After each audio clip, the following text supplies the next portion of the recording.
Serenity might not be the first word to describe Short Pump, the intersection of Cox and Broad, clogged with congestion, epitomizes this stretch of western Henrico.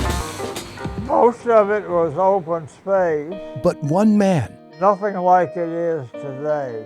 recalls when this area enjoyed two speeds, slow and slower. This was originally a chicken house, hen house. Norwood Nuckols' roots run deep here. Well, it's natural to me because I've lived it. The 93-year-old grows up on a farm along West Broad Street Road. Erin Shades, that's ERINSHADES. The family home It was an 8-room house, has no running water or electricity. not until after I was 7 years old. As a boy, Mr. Nuckols and his father worked their 115 acres. The first thing I remember doing was splitting kindling wood when I was 8 years old. That's right. Pastures and woodlands in Short Pump go on for miles. We did leather work in there, making harness for the horse and mules. Structures are scarce. The only child can count his neighbors on one hand. There were, as I can first remember, 3 houses on the east side of Sadler Road. But change is coming over the horizon. I can remember those houses being built in 1940. The young boy notices new homes moving westward from the city when Broad was 2 lanes and tar and gravel. It gradually got to the point less and less business to be done by the farm supply companies. The widower and father of 3 says the opening of Interstate 64 ushers in a housing and business boom. This was a slow process, I would say, until well up in the 1960s. And then things took off. Old farms were now sprouting subdivisions. My family started getting pressure about selling our farmland. In 1973, investors buy Norwood's family farm. I was able to continue farming it until the end of 1979, and then that was that.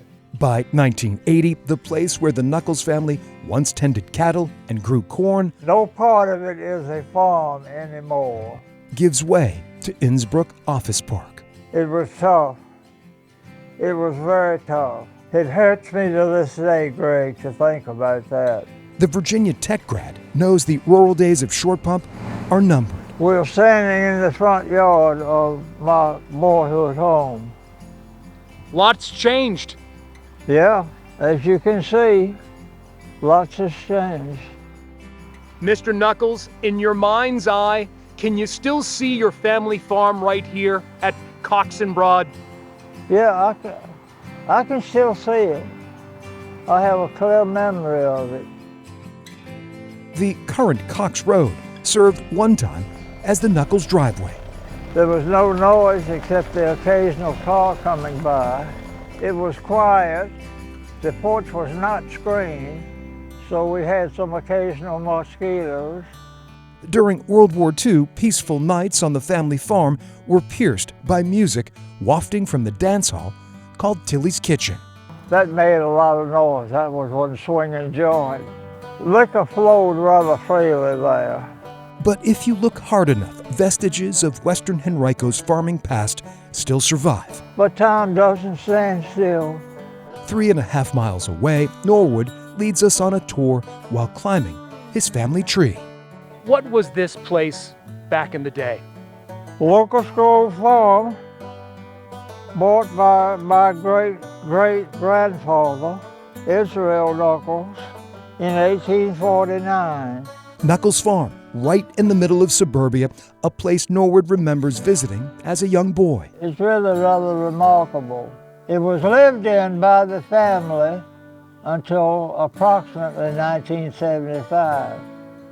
And there were dairy cows on this property. The landmark, now a Henrico County park, is also the final resting place of generations of his ancestors. Grandpa Jacob Woodson Nuckols, 1836 to 1910. Norwood Nuckols represents a bridge to a bygone era. Yeah, I'm probably one of the youngest men around to have had that particular experience. An experience when pastoral short pump was flowing at a slower pace. Well, that's the way it was. For I have a story. Growing up on a farm is like nothing else. I'm Greg McQuade, CBS 6 News.